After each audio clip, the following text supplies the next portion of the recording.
Blessed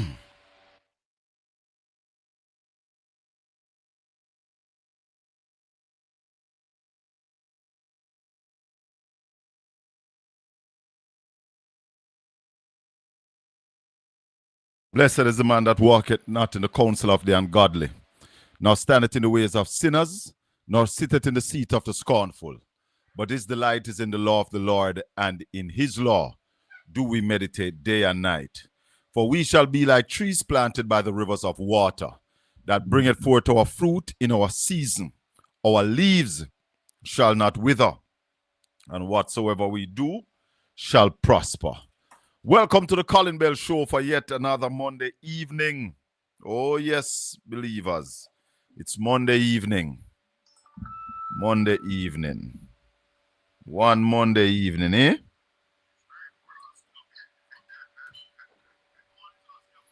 One Monday evening, Colin Bell. Yes, man.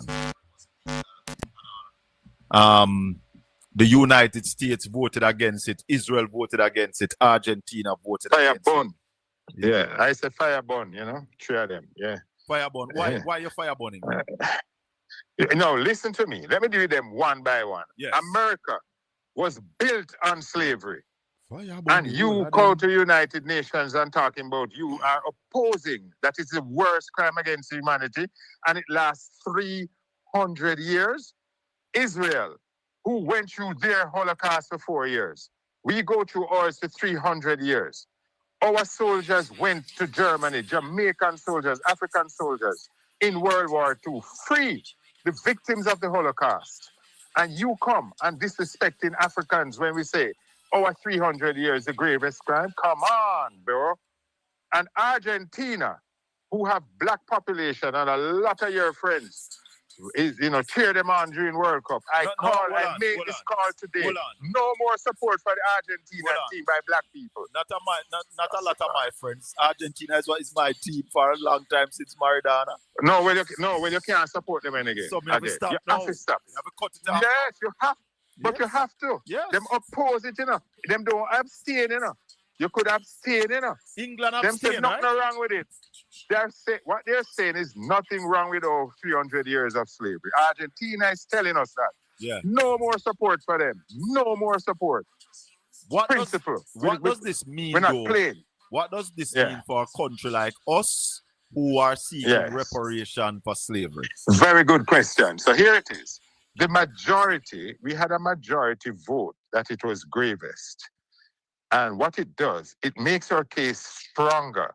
Because if the family of nations scorn slavery that much and say it's the gravest crime against humanity, when we go before the United Nations, we have the support of 132 nations of the world saying it was wrong and it is the gravest. Yes. And it's one of the biggest. And we support Ghana. We salute Ghana for bringing it to the United Nations. Yes. Long live our brothers and sisters in Ghana. Yes. So where do we take this from? Where do we take this from here now? Well, we're bringing the case. We are bringing the case to the United Kingdom this year. This year? For reparation. Oh. Yeah, in the Privy Council. And yours truly is part of that legal team. So I'm coming out of retirement. I am coming out of retirement.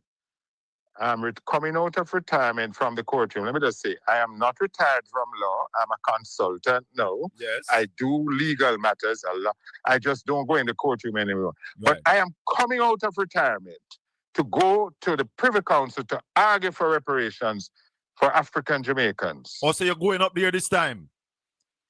Yeah, I'm coming out of retirement to go up there to do the case. All right. To do the case. What are our chances, Bert Samuels, and what is it that we are asking for? We have the strongest case possible to present to that court. We have the strongest case possible. They are trying to say slavery was legal when we were down here. Well, wasn't apartheid legal? Yes. Eh? Yes. Wasn't wasn't Nazi Germany legal? At the time. Yeah. And what now? So, but don't the Jews chase down all of them and bring them to trial and execute them? Yes. Come on, bro. Come on, bro. So what we're asking for? We're asking that firstly, it be declared as a crime against humanity. One. And then we're asking for compensation for the 300 years. Wow. I don't know if you know that Judge Robinson, former judge of the International Court. Julian Robinson, deputy shadow minister of finance father. Yes. Father. Yeah. He has assembled a team of assessors, economists, and persons who can assess damage, and worked out that Jamaica alone is entitled to 6.5 trillion US dollars for our enslavement. That would appear of Jamaica's debt clean, and left whole heap of money. It frightens them. But listen, your listeners know that the British government paid the farmers in 1838. And up to 20 million pounds. Up to in the 20 million pounds. Up to in the 20th century, that money was being paid. Yeah. It was paid up to 2015. British taxpayers finished paid off 2015, including your granny. My brother went up there 61. Him helped pay off. My uncle. Planter them were enslaving. All of them helped pay that.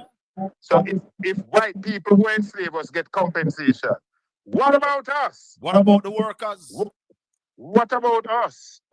My God. And they rape us. They amputate our foot when we try to escape. They own our children. Them take away our babies. Them gamble on the gender of our baby and cut pregnant black women's guts open. The horror of that event must be compensated for. Bert Samuels, I want to thank you this morning. And yeah, man, if you want to say I promise you 6 until the philosophy that holds one race superior and another inferior. It's going to be war. War. Until the color of a man's skin is of no more significant than the color of his eyes, we say war. Bert Samuel. Tell the Israelis that our life works the same way like their life. Yes. Amen. Blessings, my brother. One love. One love. That was a clip from Saturday morning's show. Interview I did with senior counsel, senior attorney at law, Bert Samuel, spent some time with us Saturday morning. And we spoke about reparation. Money that is owed to us for the wrongs that was done to our foreparents. Taken away from Africa, brought to Jamaica, and work them and never pay them.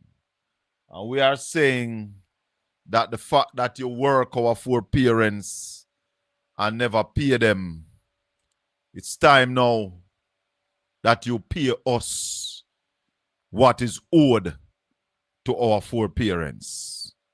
And we are all at one in Jamaica on this. Reparation is a must. We are mostly at one when we say to the government, no increase in the cap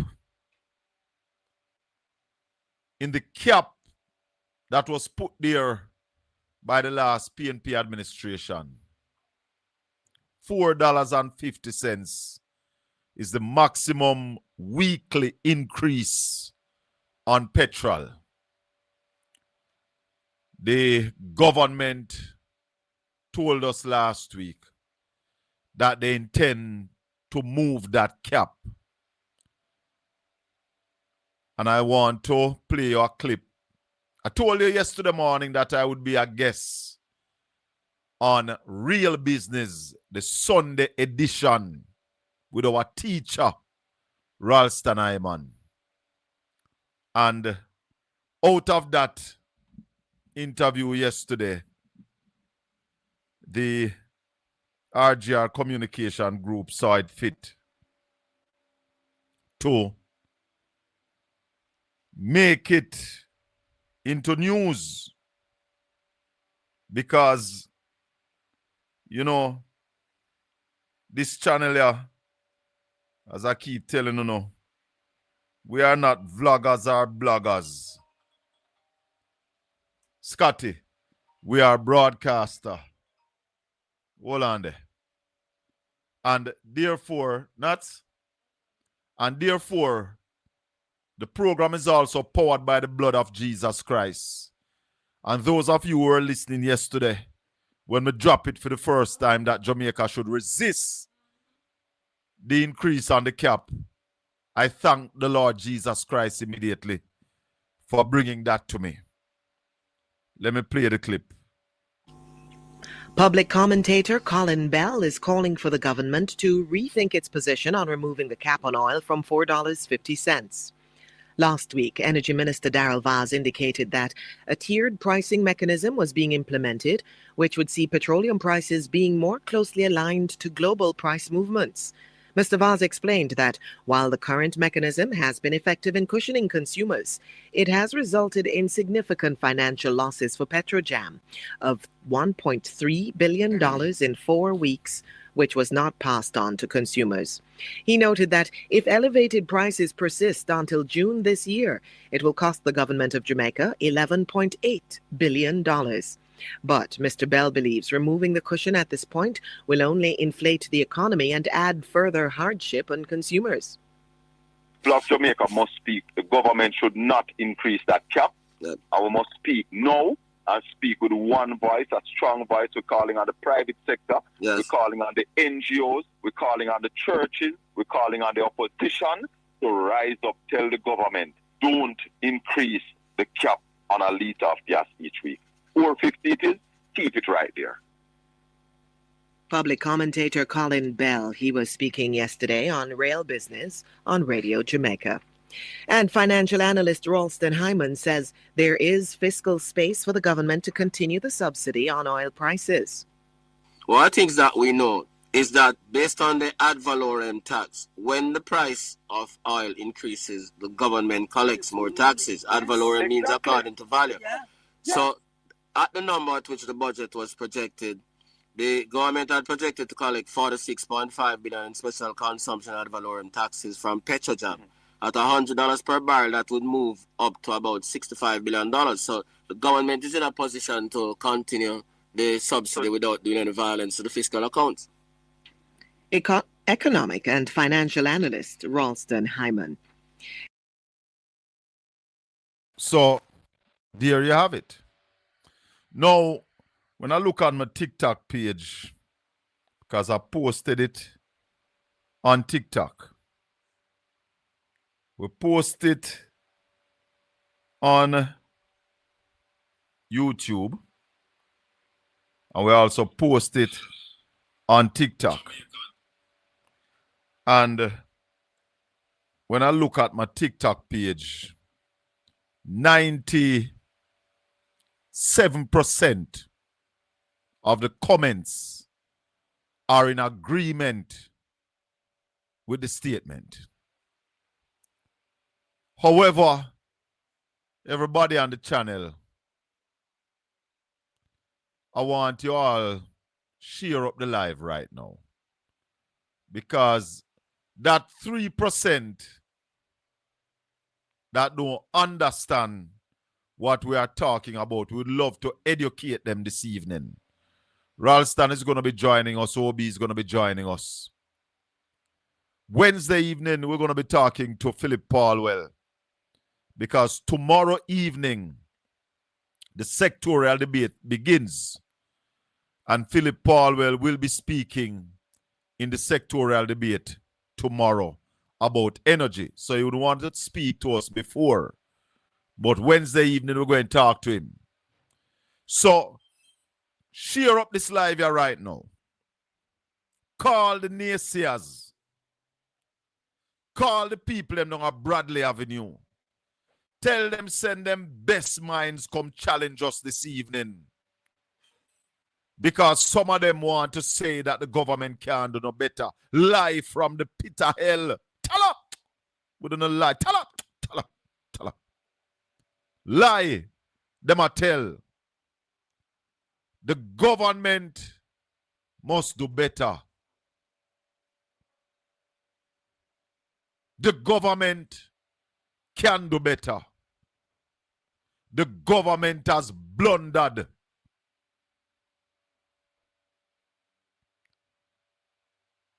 You don't like the term public commentator. No, I'm not so pleased with it either, because Ralston introduced me on the program as the CEO of Portland Spice TV, but I guess RJ don't want big up Portland Spice TV, you know? So it go. Once the message is out, we now worry about what them want call we. It is the message getting out there. That is what we are happy about and concerned about. And Obi also played the clip this morning and spoke about it. And we're calling on people like Andre Stevenson. We're calling on people like Marvin the Little Fire, Bowler. Yeah? All well-thinking persons who are out there on their platform. Perry, we are called upon the item to make this go viral. We should not accept weekly increases of $6 and $7 and $10 and $15. Some people don't understand it. The government love to talk about partying with the rent money. This government has partied with our insurance money. Tell Fieval Williams say, Colin Bell say, she and Andrew and Darrell and the rest of the gang party with our insurance money. Now it's time for them to pay up. We need to hold them accountable. They need to come to the people and apologize for partying with our insurance money.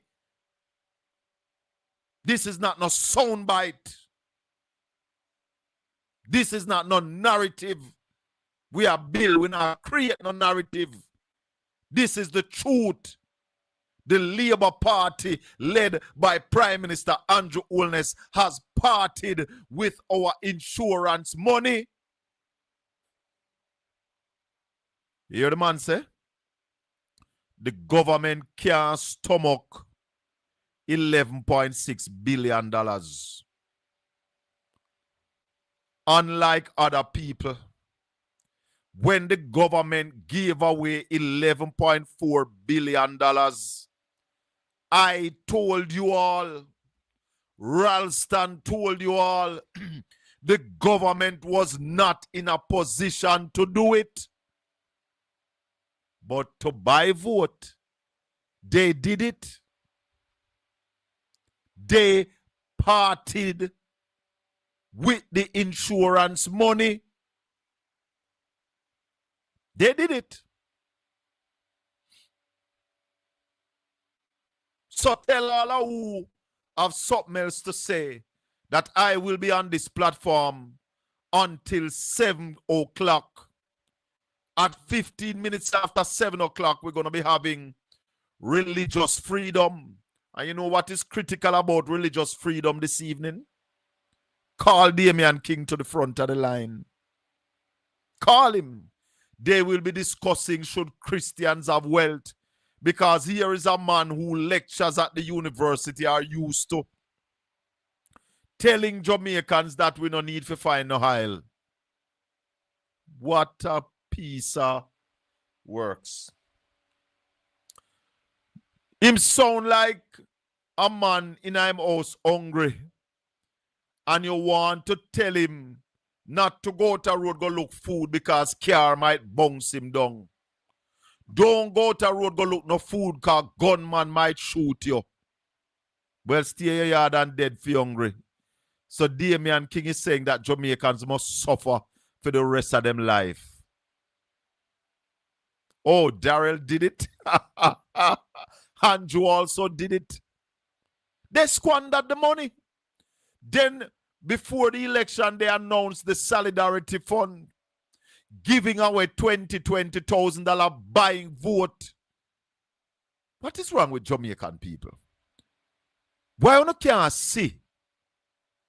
Why you can't see Anissa Belrose put this out there? Hot off the press.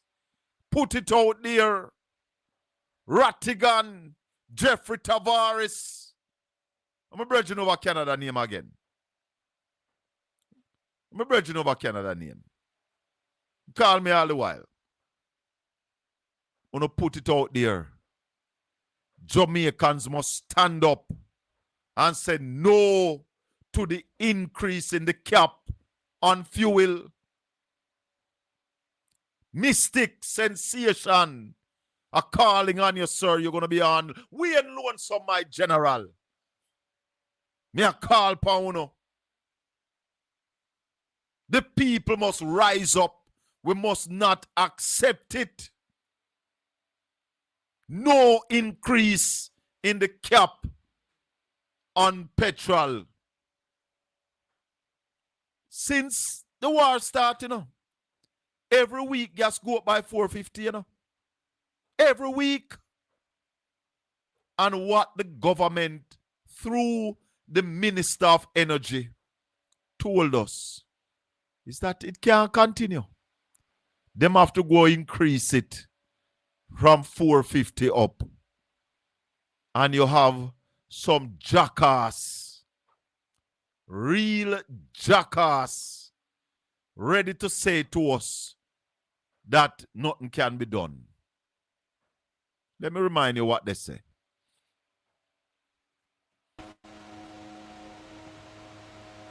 The government of Jamaica, through Petrojam and in coordination with the Ministry of Energy and the Ministry of Finance, has taken deliberate steps to mitigate the full pass-through of global price increases, stabilize local fuel prices, especially during periods of high volatility, protect consumers from sudden and sharp increases.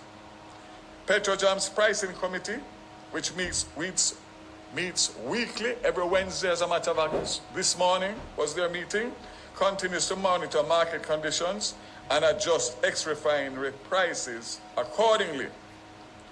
While the current mechanism has been effective in cushioning consumers, it has resulted in significant financial losses by Petrojam, $1.3 to $1.4 billion in 4 weeks, which was not passed on to the consumers.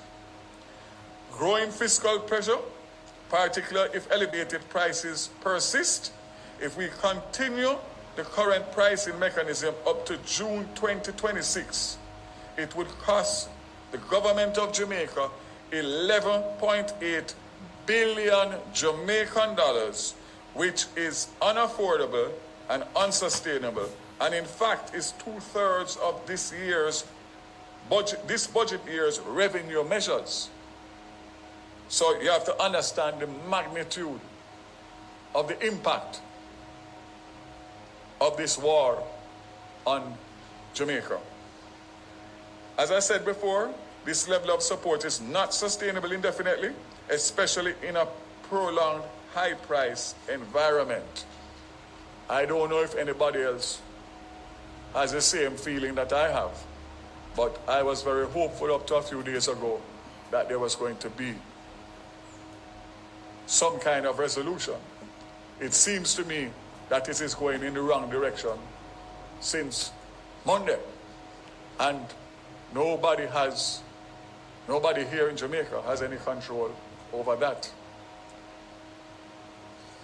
So let me get to the proposed response. Cabinet has considered a revised new tiering pricing mechanism designed to allow for control and predictable adjustments, maintain consumer protection for smaller increases, enable greater flexibility during larger global price shocks. As of today, the new pricing mechanism is as follows. Based on the war in the Middle East, it has become necessary to make changes to the pricing mechanism used by Petrojam to respond to the pricing uncertainty. A tiered approach is being implemented, which will see petroleum prices being more closely aligned to global price movements. This will allow Petrojam to be more agile and respond in a more timely manner to price volatility. What does that mean? Because you know that I just talk straight. It means that the $4.50 cap cannot be sustained. And it means that we'll have to have several different tiers. Who remove the insurance? Resign. Who remove the insurance must resign. Take one yourself. You made a blunder. You erred. Consequences come when you erred. Marshy, good evening. Evening, sir. Evening. Yes, What happened to the people them where we have been at Jamaica with them called journalists? Why aren't they asking these questions? Why? Then we not ask it, we are the journalists. Yeah, what the draws Davis them they were popular. Those are labor rights, bro. What you expect? Those are labor rights. They are not asking the question. They are labor rights. They are a part of the JLP team that removed the insurance. Activists. They are JLP activists. Yes. That's yes. better. Now we know. Now you're talking. But the Jamaican people better get up. You have your calculator nearby, you? Oh, yes. All right. Hear me now. Divide 102 by 110 and tell me which figure we get. Just divide it. Divide 102 by 110? Yeah, you know. That's minus 8. Eh? Minus 8. 102 divide by 110. No, minus 9. Minus 9.922. Minus 9. 102 police killing in 110 days. They kill 5 when? Today? Or the since week? When they kill 5? Well, we don't know. We don't know about something going. It's 5 in the last 24 hours? Yes, man. Something funny, man. Something funny. This start to get troubling now. And who them not kill them beat. Backs down, kick down, stand up all in a neck. Something a go on, man. Something a go on. And the same story. Confrontation. Something no right, Colin. 110 days and 102 police killing. Hold on, is that 110 days gone? 110 days based on my calculation. Gone in the year. You're not so good at math. So 110 divided by 102. Oh, so them are kill 1.7 a day. Why? The thing one way, you know, man.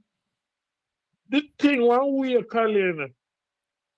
Jamaicans. No, man, another same dopey story. Where the Minister of National Security, where the Commissioner of Police, where the crime minister. Listen. I have said this to you all before. Somebody has given the police an order to kill and ask questions after.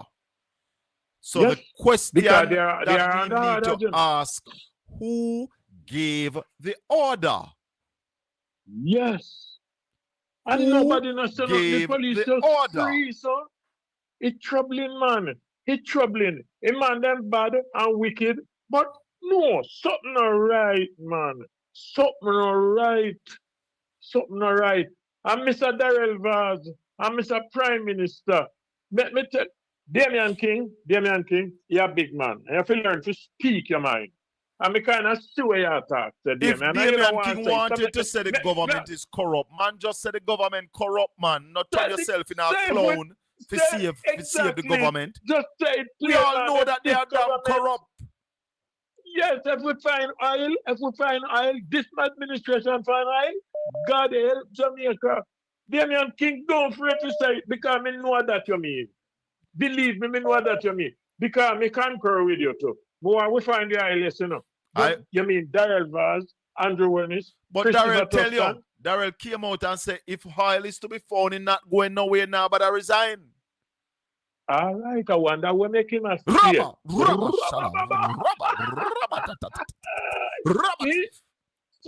Something don't look good. Man. No, Jamaica people. we have to get up now. Because the question now asked by none of the popular who claim to be popular journalists and then go around the argument. And Darrell Vaz, you love to talk. Come out and talk. Why did you guys move the hedge? Andrew Wellness, why you move the hedge? Make with insurance. How many people may not know what the hedge insurance, right? yes. Yes, they parted with our insurance money. And still collecting the money. Still collecting it. That is thieving. A one-word feat, not decent word, not a feat, Thief. The 10 Commandments said, thou shalt not steal. Then I'll use the word thief. And we now say, thief, theft, stole, fraud, embezzle, kleptomania, kleptocracy, white collar. And then, BBC, you can mean other things. That's who they are. Something all right, and now you're coming back to the poor people. If you can tell the poor people all kind of hanky-panky, I can't call him. Marshy, we have to keep the fire burning. Yes. We have to keep the fire burning. Yes. There should be no increase in the cap. No increase. None. And Cliff Hughes, me know so on listen to every program. If you talk about them at Cliff Hughes, not because you not paying a tax over one of them. You can't try to defend the government. Something around Cliff Hughes, at time to speak out. Me don't know if they're not paying a tax, but I know that they are supporters and activists of the Jamaica Labour Party. Darrell Vaz, not no secret in Jamaica. Not at all. No. Exactly so. Easy, Marshy.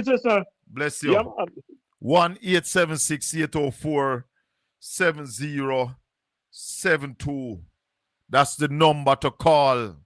This is the Colin Bell Show. I want somebody to challenge me this evening about what we are saying. Hello, good evening. Welcome to the Colin Bell Show. Yes. Yes, sir. You can talk? Yes, man. We're live on the air. Let me ask you a question. Mary talked to Brett Samuels about reparation. One of the questions that me have is that I'm a Jamaican, born and grew Jamaican, you see? And there's a question in my mind about this reparation thing. Yeah. And because there's something fundamental about the slavery thing. Yes. And when Jamaica get independence. Yeah. And the question I'd like to ask the people who are pursuing the reparation thing is, when independence came, who are now the owners of the land, the entire Jamaica? Was it the government that become the custodian of all the lands in Jamaica? Yes. Or other people that own it? The government. You sure about that? It should be, because all of us, even those of us, who have purchased land in recent times, we are landholders, not owner. The government own all the land. So hear me now. The sugar estate, who owned the sugar estate land that was that some of them was still under production, and those that ceased to be under production? Government. Because remember now, the slavery, the people who were working the cultivation, banana plantation, the sugar cane plantation, they were slaves, right? And they were living at the behest of the slave owner, the British people. Now, when independence came, those people were left to fend for themselves, so them wander off anywhere and them squat on a piece of land and them never own it. Now, time has passed and families grow. And you and me, who are offspring of some of those people who were enslaved, had to acquire land. We never get anything. The British, shouldn't be the situation be that every person who were enslaved or the offspring of such, if you're going to give them reparation, how you sort out the land situation? Call up. Because they were given nothing. I don't know when you start listening to this channel, but I am an advocate for land reparation first. I have been saying it for some time now, that the government of Jamaica must start the process of reparation by giving lands to the offsprings of those who were enslaved. So that argument that you're coming with is right up my street. Right up my street. Except for the Maroons who fought the English. The Maroons got lands, you know. So the Maroons got some reparation. The Maroons go to the hills and squat on the land. I mean, them have title feet. Them have a title show them own it. No, but there is a treaty. Hold on. There are treaties, signed paper, that even the amount of acreage is written what the Maroons have freedom to. So like the Maroons in Moortown don't pay land tax. And I'm not sure about those in a compound. I think they don't pay land tax either. So that's why the Maroons are always saying that they have some level of autonomy. Because unlike the average Jamaicans, they got some written document from the British. Yeah, but Colin, it's a thorny, it's not just a thorny issue, but it is a situation that I think at this juncture. So what you're saying, land reparation must come first before financial reparation. I say that because land reparation must happen now. The government of Jamaica must start the process of reparation by giving the people land. So the land that you acquire, the land that you, because this, so where's your portion that you get? I don't where's get none. I bought my parents get? I don't get none yet. I bought mine. Exactly. But as a Maroon, if I go up to Moortown and speak with Colonel Sterling, I can get peace. But I refuse to do that because I am saying that there are other people who don't have the wherewithal to go buy peace, and I should give them the opportunity, if they are Maroons, to go up a Moortown, go get peace. So my argument is, is that the people, the government who become custodian of the land, Jamaica, the entire parcels of land as far as that consists Jamaica, should embark on distributing the land to families of offspring who worked in the slave trade and got nothing after the emancipation. Yes, I agree. They got nothing. I say that, my brother. And the PNP came the closest to that when the PNP said we were going to move this 60-year thing. If you live on government land, you have to live on it for 60 years to get it, to 25 years. And that would have seen hundreds, if not thousands of Jamaicans getting land right away after a PNP victory. I don't know what the people of Jamaica voted for. I don't understand them. But you know what the problem in Jamaica is, my brother? We are not our brother's keeper. We are a selfish set of people. And because I have a piece of land, I don't business about nobody else. And because you have a piece of land, your neighbor could have lived in the sea. You know, business with them. We're selfish. Well, we have been disinherited, as far as I'm concerned. The Jamaican, the slave, the people who work on the farms and the cultivation, that the land, the slave masters put them to work and then left them. Just say your people are now free. No, they're just there. They go squat on marginal land. They go live in a mountainside and all them sort of things there, and they multiply. So it's a thorny and complex issue. I don't know how we're going to solve that problem.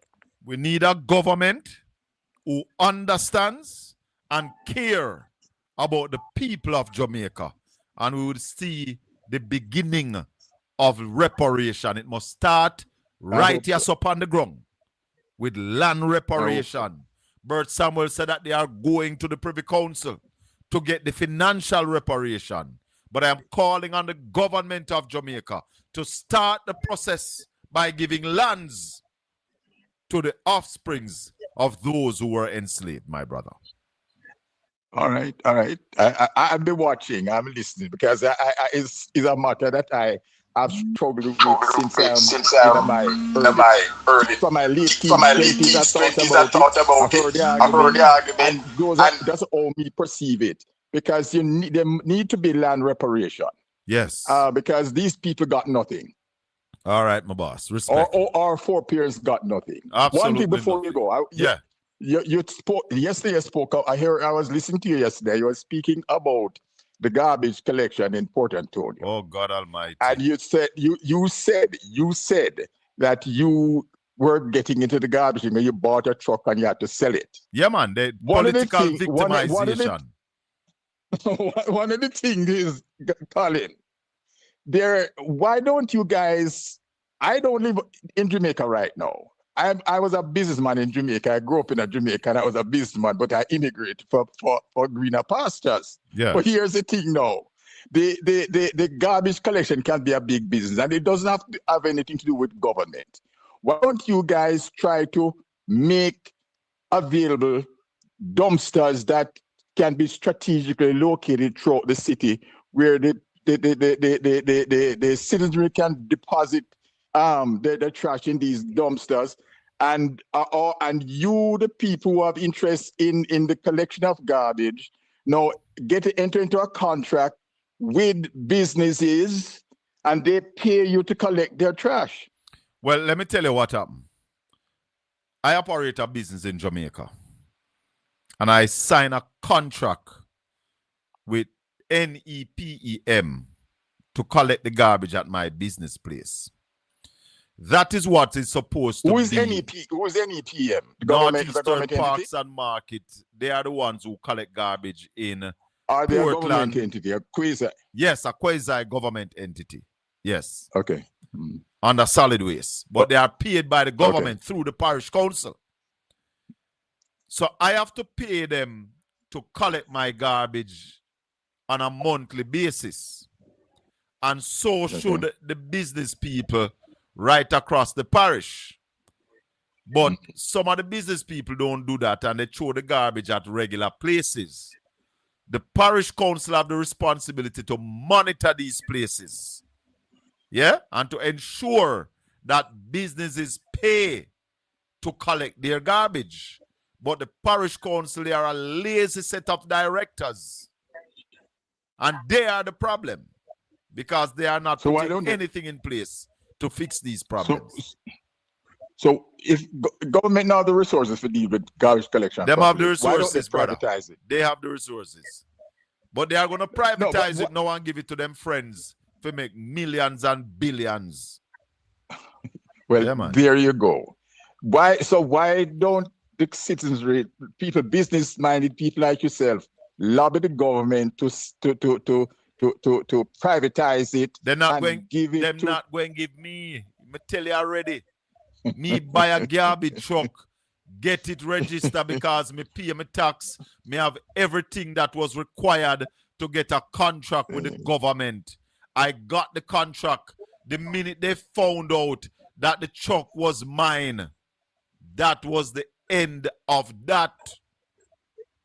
Them tell me say enough garbage not there for collect, brother. So me now go get it under this administration. Oh, okay. And you hear me say it publicly, and don't lie me I tell. Anybody want to challenge me, tell them to chat. No, better than that. Tell them to tell the solid waste people them to sue me because me I tell lie upon them.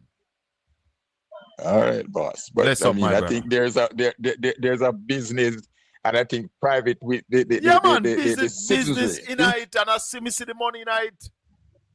If they did allow me by now, maybe would have 10 garbage truck at the place so that clean like whistle. Okay. Later. Okay.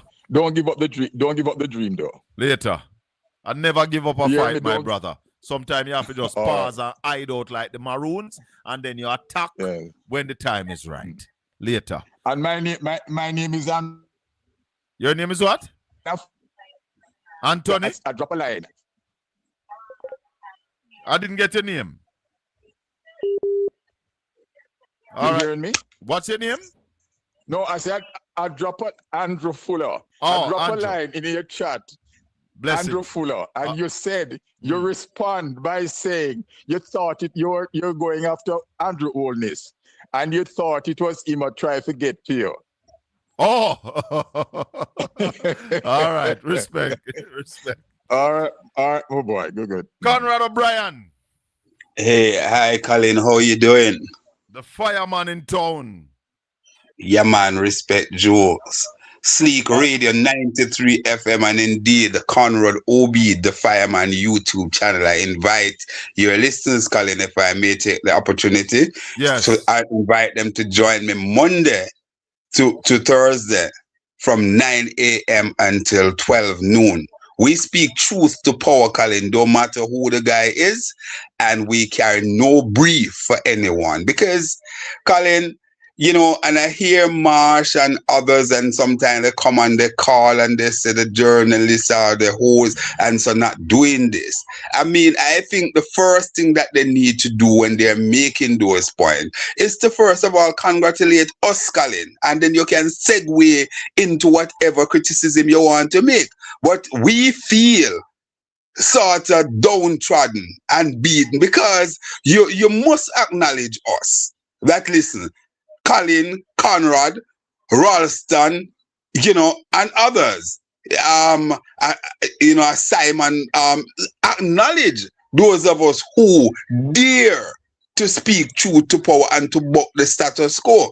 You know, I have to say this to these guys on a regular basis. I don't want you to come and tell me, say, listen, you know, so we're not talking about you. Same as how you come and you're hitting those, highlight those of us who are doing the work. I think it's important for us to say that. And I heard you earlier, Colin, try to put it in perspective when Marsh spoke to you. All right? I lost all of that. I think my listeners heard you. But I lost all of that. Oh my goodness. Is Raleigh here as well? You're back with us now. Are you hearing me now, Colin? Yes, man, I am hearing you now. Good. Yes. But just before you bring in Raleigh, because I want to basically I'm not seeing Raleigh. Oh, all right, let me just go. And your caller there, our dear brother Fuller, that just spoke. I just want to say a couple things and two things that he mentioned. Yes. One, the reparation thing. And I totally agree with what you say, Colin. It is impatient of any debate. The government of Jamaica must get into the business of land reparation right now. It is impatient of debate, Colin. Our foreparents have basically given their blood, sweat, and tears for it. And I tell you something, Colin. It is just that we have the whole thing of being hijacked and truncated, because this whole business of land reform and giving the land to the people started in the 70s, Where I am from in Manchester, you have places like Reckford, right, that now develop into massive housing area. And so those were some of the lands that were actually cut up and passed on to people. People are now proud landowners in those areas. Compliments of the then Michael Mann, administration of which former Prime Minister PJ Patterson played a major role in. Because sometimes we tend to lick up PJ and basically give him his credit and so on. And I'm not going to fall prey to that. PJ Patterson have done a lot of heavy lifting in this country. I want to just segue quickly into the garbage collection argument that he mentioned. And he made the suggestion about the privatization of it and so on. For some time now, we have been hearing that argument, Colin, and it's a burden shame that you said that you have bought a garbage truck and what happened. I'm hoping that is not under my friend Audley Gordon's watch, because Audley I find to be a very decent gentleman, and I wow, seems as if the thing went. Colin? Ooh.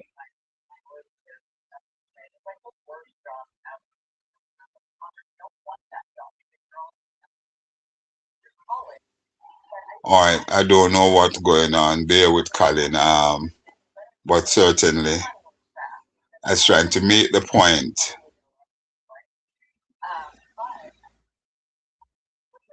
Colin feed seems to have gone off.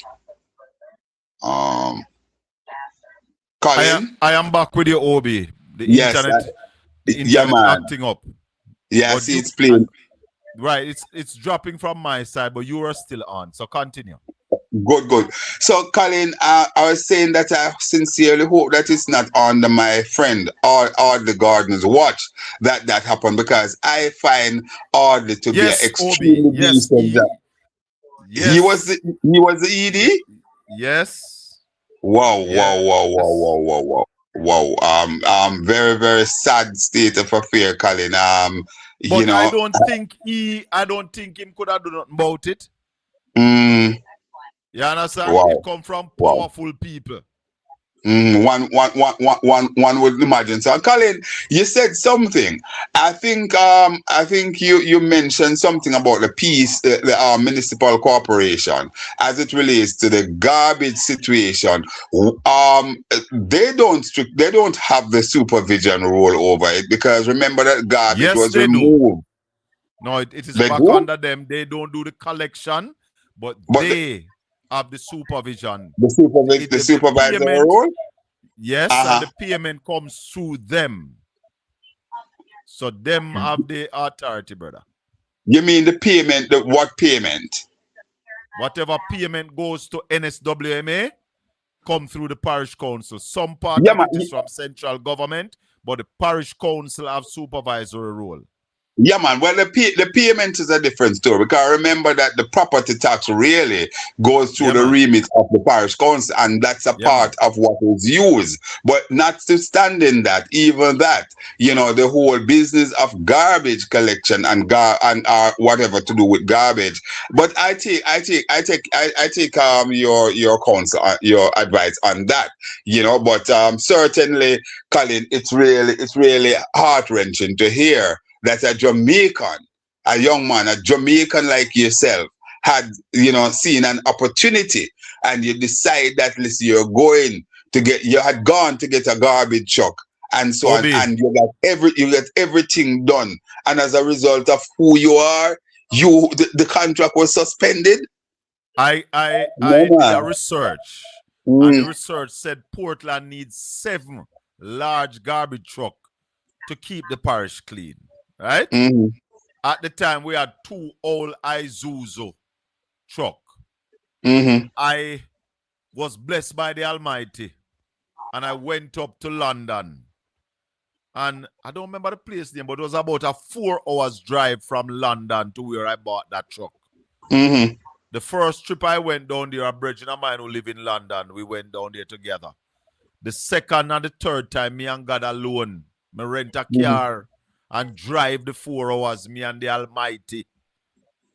Amen. So buy me truck, ship me truck, clear me truck. Yeah? And when I went down to Orchard and I told the lady that I have a compactor truck, she was excited because she needed trucks.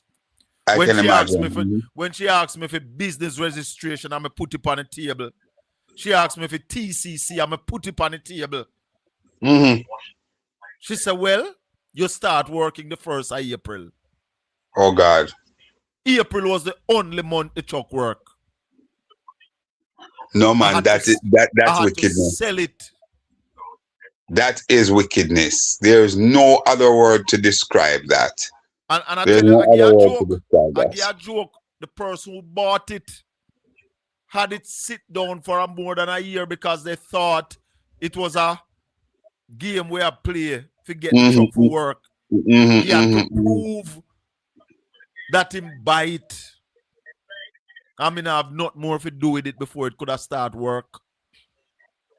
Can you say what is the status of that truck now?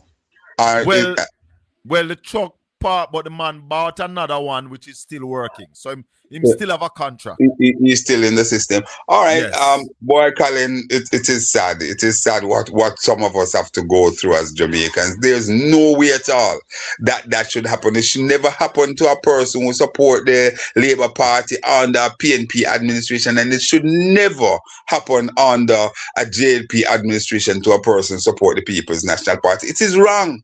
Well, it is wrong. That was in an effort to shut me up. But we get louder. All right, loud. Things get better when they thought it would be worse. My goodness. I tell Nebby yesterday, that was the time when I decided that I was going to sell everything I have and leave Jamaica, because if I can't do business in my country that I born and grow, it was time to pack up. That decision proved better than I thought it would. And I give thanks to the Lord Jesus Christ. Amen. Colin, before we get into the matter at hand today, I just want to inform your listeners. I did it on radio today, but I want to inform your listeners here that I had an extended discussion with one Rosalie Hamilton. I think it was Saturday. We spoke. Oh, you mean Rosie from Raytown? Same one. I had a long and she said to me that she took the time out to talk to me. Colin, she's bleeding. She's hurting. Oh God. Oh. She's hurt. Where you there, Wobby? Wobby? No, we need to hear this, you know. So you make certain Wobby not gone away. Wobby! We're not hearing Obi. Just hope you're not gone now, brother. They stay up on the gully side and tell me some of what Rosie told you. Some of what Rosie told you. Because we know there is corruption over there.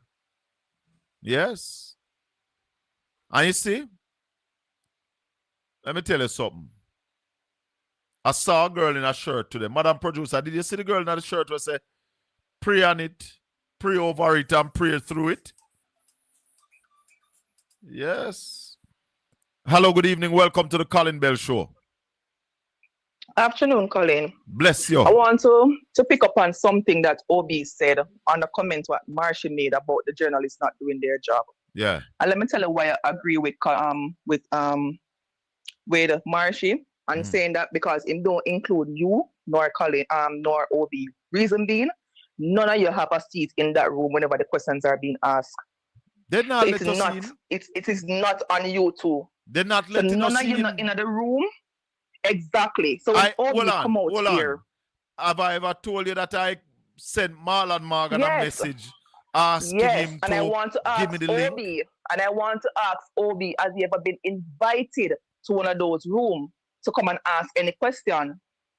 I'm sure not, but every time Marlon come on him program, he make Marlon bulldoze him on the program and come in and gaslight him, talking about, oh, he is a representative of the government and he's a statesman, so he's entitled, basically what he's saying is he's entitled to come on OB because it's mainstream.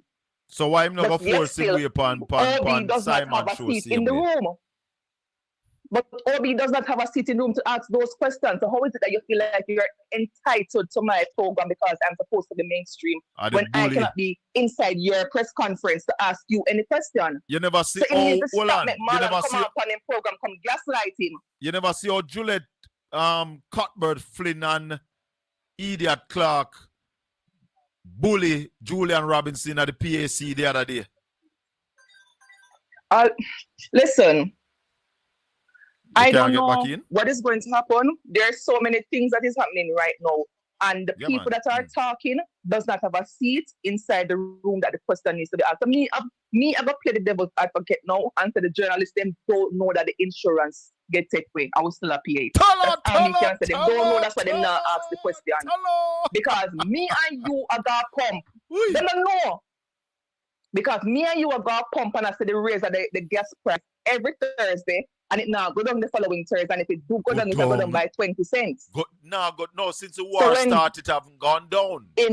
Since the war started, it's 20 cents. Up and up. And what Darrell is telling us now, that $4.50 cap that ensure that it can't go up more than $4.50 per liter. They are removing and that. that. Is why me say, and that is why I'm saying, Colin, the journalist does not know that the insurance is no longer there, because if they did, they would have asked the question. They don't care. Because they must feel the pockets are feel it. You can't tell me that you're so partisan that when your pockets are burned, you cannot ask a question. All of us are feeling it, you know. And what they do is invite these amateurs to the press conference. The ones that they can bully. The ones that they can bully and the ones that are not going to ask the hard questions. It's not the ones I'm not going to say. Hold on. I'm not going to say it's the ones that they are bully. What they do, they invite some young journalists who are actually still in school and training. So they're affiliated with them as well. Those who are affiliated, they invite those, but they invite some young ones who are in training who don't have the knowledge of what is happening. Obi is back with us. And that is why me I tell Obi say to stop make Marlon Morgan come on for them program a morning time, come bulldozing program and gaslighting because he feel like he's a government man. Because Marlon have no stately bone in his body. Marlon is just a big junk. No, Marlon is just a big labor right worker. Because before he become a senator, before he became a senator, he was not this everything like he was a nobody. So I don't know what this is. One internal that make him feel like in the house like him as somebody. Obi, if you stop make Marlon come on for them program, come gaslight him and saying that I'm a minister, I am a government I'm a government member and he represents the government because in the Ministry of Information, so he's entitled to come onto the program, come talk, and then can't run him off. Because every time Obi try to clock him, every time Obi try to clock him, that's what I'm saying. Every time Obi try to clock him, that's why Obi need to manage him program. That's why I mute you. And a lot of people, because I stopped watching Obi program, I'm not lie to you. Right. I used to watch Obi program every single morning, but because Marlon come up on the program and Marlon just disgusting and Obi make him take over, I'm sure I just stopped watching because I can't deal with Marlon because he come with a bag of lies and I'm not giving Obi a chance to say anything at all. Make and I Obi don't think, respond. and I feel like the Obi trying to feed him. Hold on, make Obi respond to that. Obi, unmute and go ahead, respond to that. Obi? Don't know why I am now unable to unmute you. Obi, unmute and respond now. If you're hearing me. If you're not able... I'm going to continue until him come, Colin. All right, yeah, I feel like the Obi don't want to be branded as a comrade, so him continue to make Marlon belittle him when he come up on the program and disrespect him intellect. I feel like him don't want to be branded as a comrade. No, but you see, you have to understand. So that's why him allow that to happen. Let me tell you one other thing. Obi does not own the radio station. We know that, Colin. Right? So we know that, but you cannot allow somebody to come on your program and disrespect you like that. Yeah, that's true. That's true. You have to. You can't allow. You have to draw the line somewhere. You can't allow Marlon. Hold on. Unlike me, who have the buttons right here, where me can press, Obi don't have the buttons. Obi have a producer who basically produce the program. So, unlike me, we can just mute you and cut you off. Hold on. Obi, go ahead. Colin, hold on. Obi's back. Let Obi respond to all that you have just said. You know, Colin, I don't hear a lot of what the caller said. I missed so much of it. But what I heard her mention about Marlon and gaslighting and so on. And well, you know, I take what she's saying about, you know, managing the whole aspect of any caller being on, because even sometimes there are some PNP callers who call and, you know, as you know, Colin, some of them actually try to even, you know, railroad the process, and you really have to put your foot down and deal with it. What she said is true. Marlon basically tried to use the coverage or the to say that, you know, he is a part of the government and he's talking in that capacity, so I need to give him time. Sometimes basically I yield to that. I yield to that sometimes because it gave me an opportunity as well to basically put some question to him to say, listen, you're here now saying that you are speaking on behalf of the government, so deal with this in that regard. And that's, for example, how I was able to pin him, for example, on the Homewood situation and a number of other things. But I take what the caller said, but there are some amount of, and Colin, you're aware of some things that the average Joe not aware of. So I leave that right there. I leave right. Understand, caller. Understand, please. Just work with me. I beg you. I beg you. Work I understand what you're saying, Obi. You're on a mainstream program, but at the end of the day, you must have some autonomy over your program because, as I say, you do no man. I am not here. It goes beyond. It goes beyond. But he's disrespectful. It goes beyond. It goes beyond. Hold on, Obi. Let's talk one at a time. Hold on.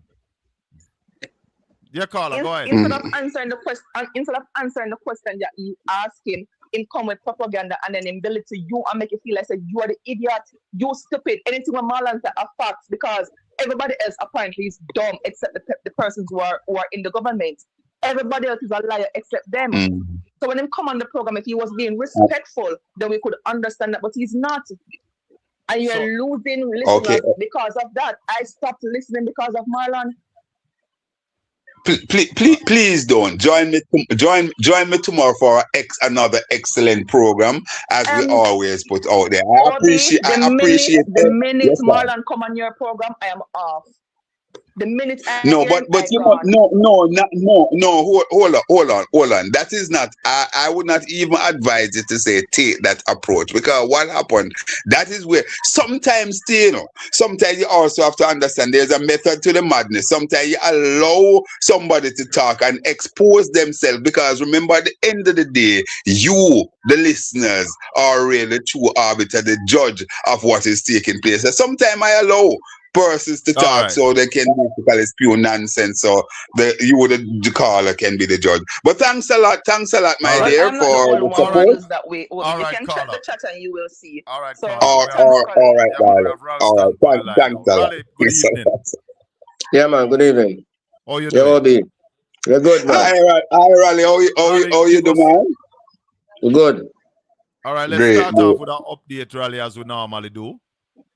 Well, today was a quiet day. The stock market gained some points today, but today was a generally quiet day in terms of the Jamaican economy. Nothing spectacular happened. Any plans for this week? Any plans to mop up, to intervene in the foreign exchange market? Well, we haven't heard from the BOJ. We haven't seen anything from the BOJ in that regard yet. All right. The whole thing about the cap rally on gas, we heard RGR carried it on the news twice today, and it's something that we want you to explain to the listeners a little more, because some people are of the opinion that the government can't do any better. Gas are sell dear, so they have to sell it back to us dear. Explain where the government is and what leeway the government have to ease the pressure on the consumers. Well, as the minister said, that they normally have a cap of $4.50. They want to increase the price of petrol by more than $4.50 on a daily basis. He says that they have been doing so for a couple of weeks now, and it already cost them some $1.4 billion. What the people don't know is that the government collects more taxes every time the price of gasoline is increased. So they had projected to collect $46.5 billion from Petrojam, based on the price that they project in the budget, an average of $62 per barrel. Now, at current prices, they are collecting a lot more than that because of the ad valorem tax. So you get more tax when you're at $90 and $100 per barrel than when you get at $62 per barrel. So the government is in a position because it's collecting more taxes at the higher price so that they can continue to ease the pressure, not only on the people, but on themselves. Because if they increase the price, it means that it is going to inflate the economy. We're already seeing inflation tracking at 4.3% in March, based on the price of electricity, water, and transportation. So if you increase the gasoline prices, all they're going to do is to push up all other prices. Yeah. You're going to push up all the other prices. Yeah, man, you're not hearing me. I'm hearing you. You know what I mean? Raleigh, I'm hearing you loud and clear. I don't know something on Colin's end. You're hearing Raleigh still? Yeah, man, I'm hearing you. Go ahead, Raleigh, continue. So all they're going to do is to inflate the economy, and that will force the central bank to mop up more liquidity, increase the interest rates, make it more difficult for the economy to recover, and push us into a protracted recession. So it's bad policy. Bad policy indeed. Bad policy indeed. And Colin, yes. May I jump in? Yeah, go ahead. Yeah, Raleigh, I must congratulate yourself and Colin on the program yesterday, because certainly, you know, we are circling the wagon, as it were, in terms of basically out there batting for the Jamaican people. Because as you said, that this basically the government observing or giving this cushion, as it were, to the people of Jamaica, it will do no violence to the budget. We're losing both Obi and Raleigh. We're not hearing Obi now. We're hearing you so wonderfully, Colin. So I don't know what's happening. I'm hearing you now, Raleigh, but I'm not hearing Obi again. Raleigh, Colin? Yes, I'm hearing you now, Obi. Continue. Good. So I'm saying that it would, as Raleigh pointed out yesterday, Colin, that it would create no violence or no harm to the budget, as it were, or to forget which word Raleigh used. It won't create any damage there. So therefore, the government can do this, because if you are collecting a third more than you projected, that would basically land you in the region of $40 billion. And what the minister said, the time frame that he gave us, it said it would cost us about $10 billion. Therefore, the government is in a position to basically cushion this. Just this morning, we heard from the Bahamas, I think, yes, where they're saying that they have basically put a mechanism in place to basically allow gasoline price at the pump to remain as it is for the next 6 months to protect their people. And almost every country in the world has done that. Absolutely, Raleigh. And here's where the rubber hit the road now. Remember, we had a mechanism in place, the edge of that charge of $7.50 per liter. That edge is still being collected separate and apart from the ad valorem tax that we're talking about. So there's money both ways. It is wicked and unconscionable. And as Colin said yesterday, that, and I join in it, that the private sector, right, the NGOs, the academia, the media, all of us must basically jump in on this one, because what the private sector must be aware that this will impact them, and they are basically going to be party to add in the extra injury to the Jamaican people by way of massive increase if they just turn a blind eye and absorb this. When's they coming, Raleigh? As you know, based on this situation, we could see at the pump $6, $7, $8, or even $10 increase. Yeah, man. And all that is going to do is to inflate the economy, reduce the levels of consumption. So the private sector is going to be seriously affected, because their cost will go up, but the demand for their goods and services will fall. Yeah, man, I'm hearing you. You not hear me? Raleigh, you're still there? Yeah, man, I'm here. Speak, Raleigh. Me and I and the listeners, we're hearing you. Colin will come back up on time, because it seems as if Colin's system is having a little bit of problem. So we are hearing you. Go ahead and speak, and Raleigh will catch up. I mean, Colin will catch up, but we are hearing you. So what it's going to do is the cost of energy is already one of the biggest costs of doing business in Jamaica. I am not hearing Raleigh Obi. I don't know if you're still hearing him. Yeah, man, I am still hearing him, and I suppose the listeners may be still hearing him. I'm not sure. So higher energy costs will only lead to more uncompetitiveness, more imports, lower demand from the local people, and the private sector's profitability will be reduced. And as we said, remember, we're starting this problem with the economy down by 7.1%. So all that is going to do is to lead to a protracted recession with all the attendant social problems. Bad Raleigh, policy. Raleigh, I want you to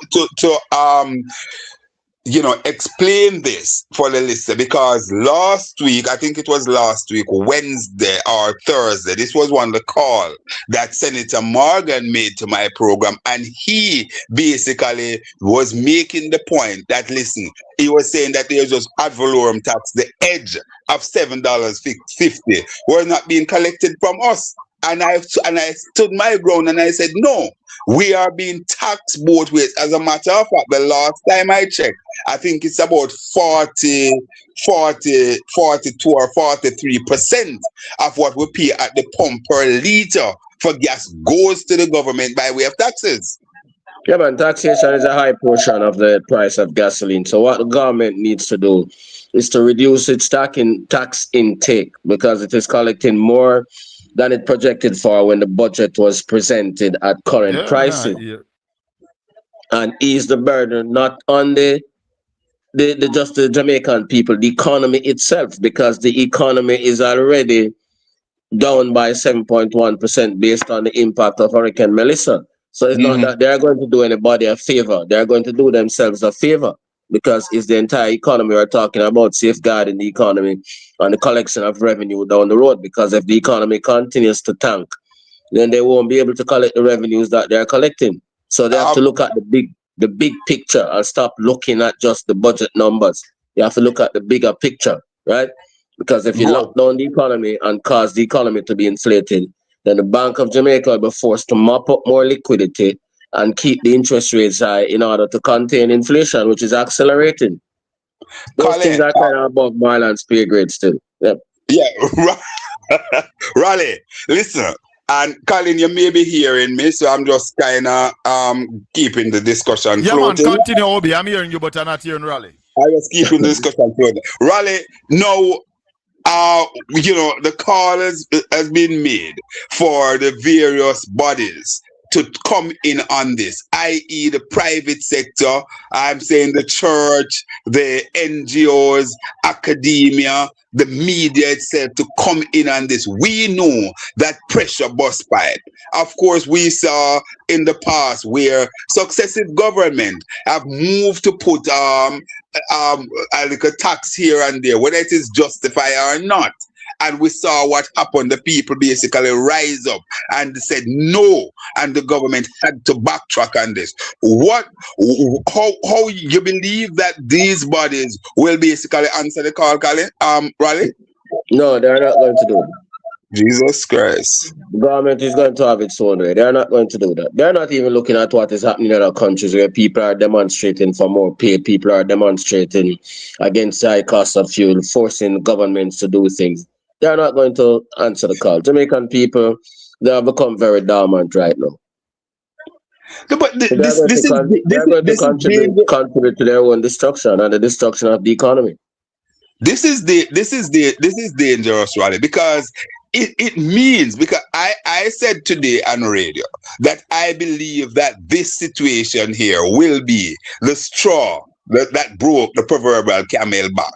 So I am a little bit more optimistic than you, Raleigh, to say that the Jamaican people will basically step out and resist this. This had the kind of throughput or pervasive impact that this will have, or already having, on the Jamaican economy. It's frightening. And if we're talking about $4.50 creating this already, and we are set to be seeing $6, $7, $8, $9, $10 increase per week, based on this present situation. Just paint up, reiterate that picture, Raleigh. Where will we be, especially those of us who are most vulnerable, because the people who this will pass to directly. They're not going to absorb it. They're going to pass it on to those at the bottom of the pyramid. Yeah, but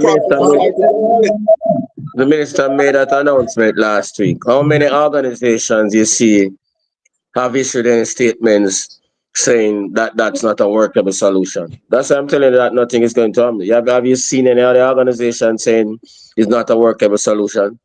Damian King is telling them that this is the right thing to do. Have you seen the PSO, JMA, or the JCC, or any other civil society bodies saying, boy, I mean, this is not a workable situation. It is going to inflate the economy, push the economy in a deep recession, and create more poverty? Nobody has responded to that. We are the only people talking about that, and that is why I'm not optimistic. Boy, it is an extremely sad tale, Raleigh. You know, because it means Obi, we have a caller. We have a caller. Go ahead. Let the caller go. Go ahead, caller. Hello? Yes, go ahead. Good evening, Mr. Bell. I want to ask Raleigh a question, but you hear me loud and clear? Loud and clear. Yes, ask the question and you listen. Yeah, me I hear you loud and clear too. All of us are hearing you loud and clear.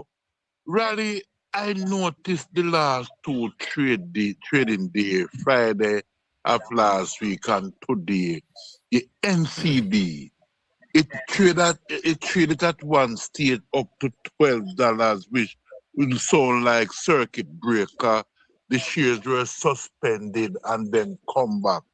What I want to ask you, Raleigh, if there is some international interest or some local interest in NCB, because for the past two trading days, it seems as if things is excited with NCB. Thank you. Okay. Well, the company has been generating good results, and the fact that they don't have this controversy about whether Michael Leachin can pay back his debts and all of those things, because those are the things that were dragging down the company. The company was always profitable. Now that is off the headline, then you're seeing investors knowing that it's almost a steal to get the company at the current prices at which it is trading. Remember, that stock is coming from over $240. Yep. And nothing was wrong with the performance. It was just the Leachin episode that caused investors to be selling the stock.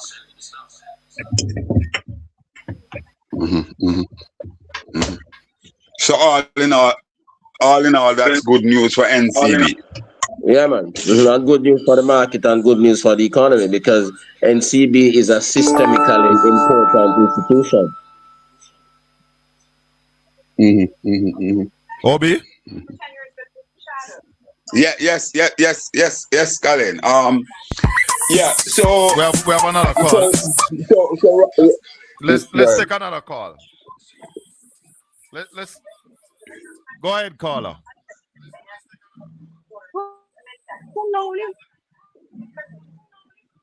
Go ahead, caller.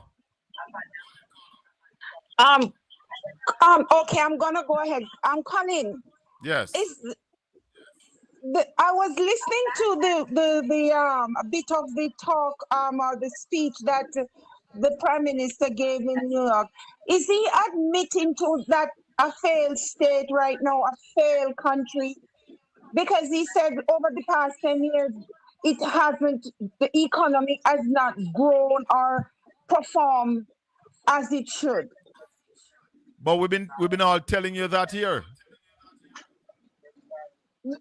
No, this is what I'm saying. I know that. We all know that. But what I'm saying, it sounds as if by his speech that he's admitting to it. But he must admit the truth. But he ain't admit it in Jamaica. When he go foreign, he must admit it. Because until now, this Prime Minister hasn't come out to the people and addressed the people, as Uncle Ralston has been stating that he needs to address the country.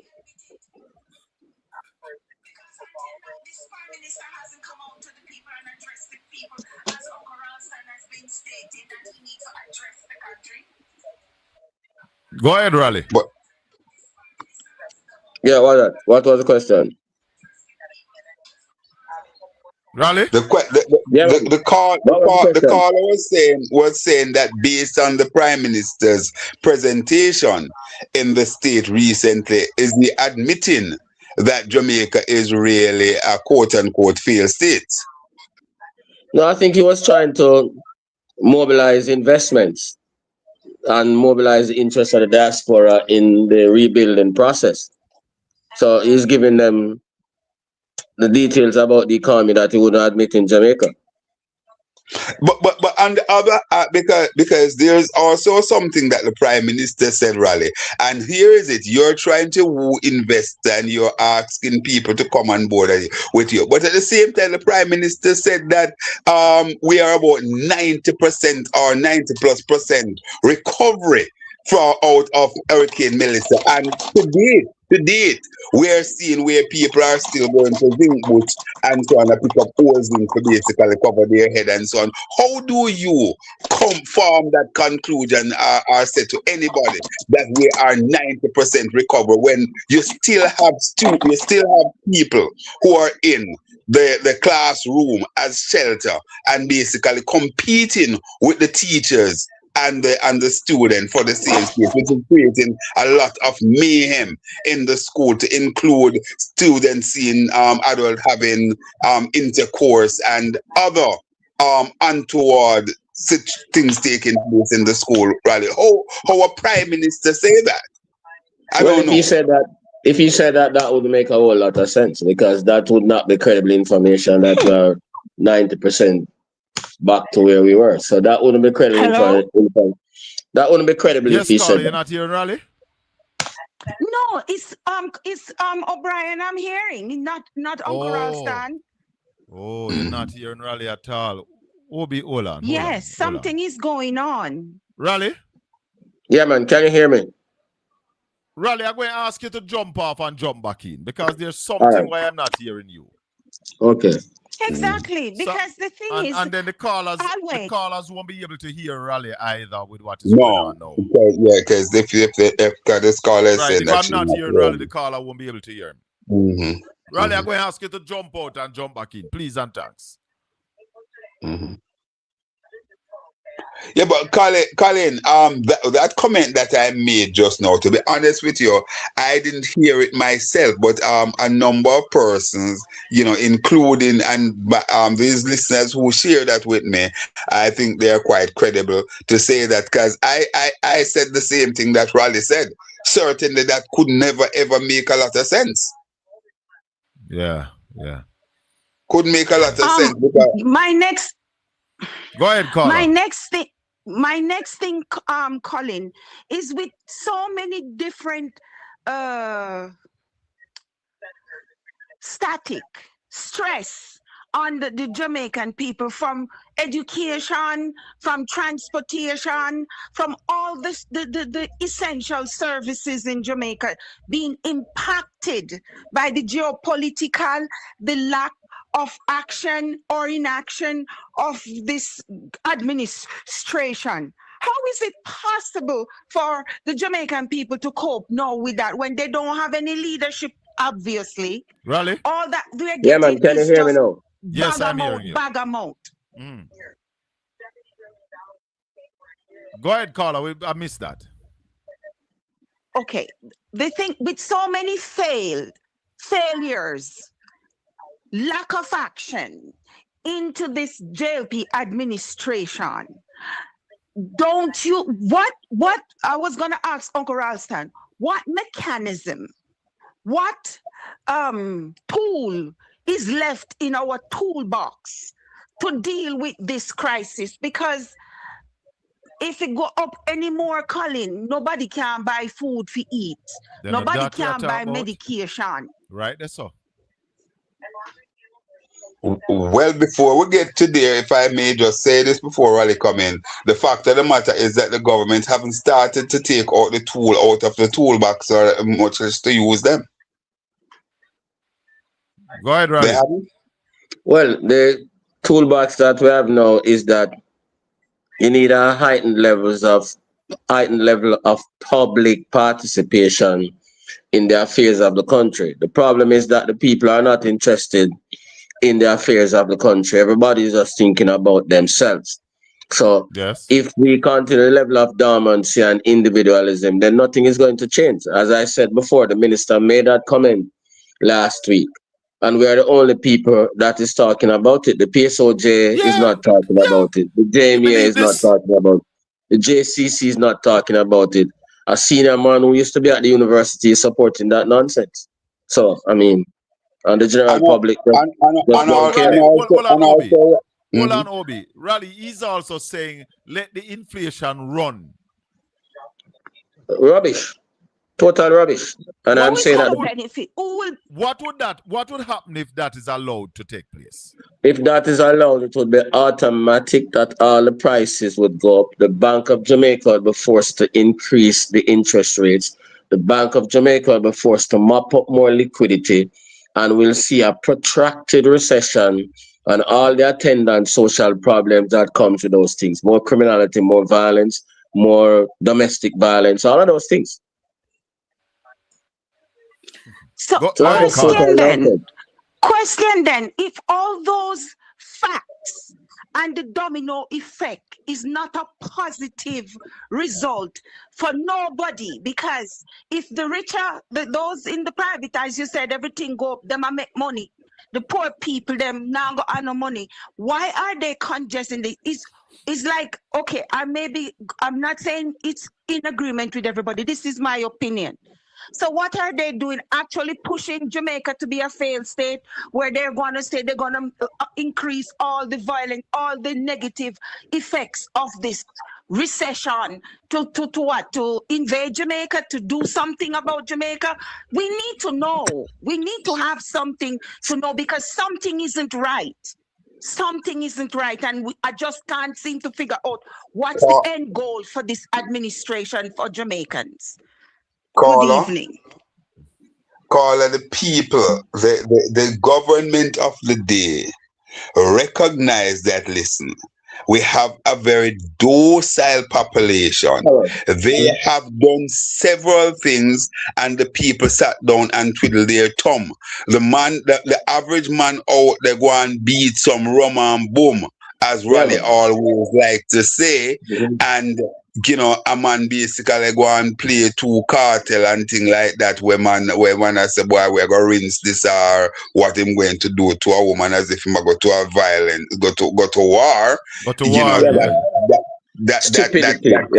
And that is pretty much what going around here, and the government recognize that they're taking advantage, and that is why we here, you know, to include Colin, Raleigh, and myself and others, but you know, the three of us we're talking about, we are calling on the various stakeholders to step into the fray, to lead this charge at this time, because maybe if we get them on board to lead the charge, then the masses will follow, i.e. our private sector, our JCC, the churches, civil society, academia, and indeed, I dare say, more and more players within the media. Obi. Yes. The people want to hear what Rosie told you.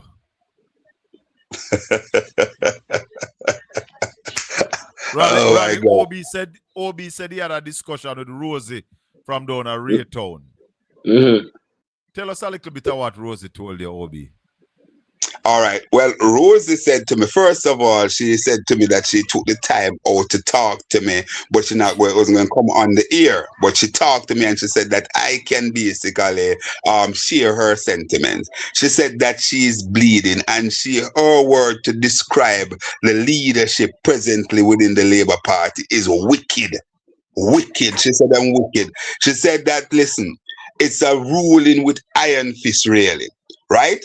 When you talk about Mrs. Holness, she's a bully, and so on. She also talk about being in meeting, and when there was no discussion not going on in a particular direction, but she was defending her territory, and a sitting official, elected official, raised up in the meeting and said, you have your gunman. Rosie, you have your gunman and me have mine too. And she said the people revolt. The people revolt. Yes, the people revolt. The people revolt and say, how you come with that to the elected official? Because nobody is talking those kind of thing and so on. And you know, she also made mention that that Mrs. Holness said to her that she is not a team player because she don't turn up in green. She said everywhere you come in a different color. She said she turned to her and said, listen, I am not naked. I have my clothes, so I don't have to be everywhere in a green clothes. Colin, I'm just touching the surface because, frankly speaking, I have to cover my own self not to basically mention quite a few of the things that she said to me. Believe me, even though she said, no, you can go ahead and speak, but I choose, Colin, to basically go so far and no further because I have to be mindful of the environment that we live in. But believe me, she is living. She also took the time out to talk to me about her own health situation, and she mentioned that, listen, all the cry that you hear the talking about her being overseas now, it's for some time now. Because what happened, she's a green card holder, and primarily why she stayed in the States a lot of time, even though she's up to date with attending meetings because she fly into the country on a regular basis, but because of health situation, and it is more accessible for her to get health care because she was diagnosed with breast cancer some years ago. Of course, to God be the glory, she said that it has been managed, it has been removed successfully, and so on. She went on into some other thing as to what she would do from a political standpoint and so on going forward. The truth is that she also said to me as well that there are a number of labor rights within the division and so on, and within the constituency that's saying to her that Rosie, please don't go over. But she has her game plan as to how she will navigate. And she said to me that, remember that I'm a politician, so she know the lay of the land. So there are things to come, and I will just advise people to basically watch the space. She also said that the reason why she has not come on air and speak, she's acting under advice of her lawyer who advised her not to speak. However, our lawyers basically advise her based on everything and the receipts that she has, the evidence that she has, not to apologize. And that is why she stood her ground and have not apologized. She also said to me that, listen, her closeness with Andrew Holness was as a result of he being close to Mr. Seaga. But she said that Mr. Holness is nothing at all in comparison to Mr. Seaga when it comes to care of the people. You know, I think I'll leave it there. All right, I have a caller. Junior. Good evening. Well, go on, brother. Good evening to you and your guests. Yeah, man. Good evening. Happy this morning to turn on the radio. Yeah. To RGR. Yes. And when I turned on, the first thing that came on the radio was what was being discussed yesterday in the program. On PortlandspiceTV and on Real Business. Yes. And I catch you on Real Business yesterday. I felt good. Yes. I went out to listen again at 7 o'clock. I hear the same thing. Yes. So I said, besides, tell everybody in the community, say, for this no, because it made the headline at 6 and 7. Yes. To my disappointment, you never make it. Never make it on the midday news. I never make it on the 5 o'clock news. No. So I feel a bit depressed because I realized exactly what was happening. What was happening? They made mention in the morning when the viewership is down. And when the viewership is up at 12 and 5 o'clock, because most people listen to the 5 o'clock news in the evening. We don't even No man, hear America. you're wrong about that though, Carla. You're wrong about that. 6 o'clock and 7 o'clock newscast in Jamaica, our broadcast time in Jamaica is basically peak. As a matter of fact, most people will wake up, listen to the 6 o'clock news in the morning, and they will go on to the 7. Right? So you're wrong on that. What say you, Raleigh? Yeah, man, that's correct. Yeah. So, Junior, those are the big times as well. But I think it would have been out there for the day, Ralston, with the importance of what we were talking about. All right. I will check what I'm told. All right. Because I hear them figures so, but I'm a bit weary. What I'm going to tell you exactly, I listen to RGR every day.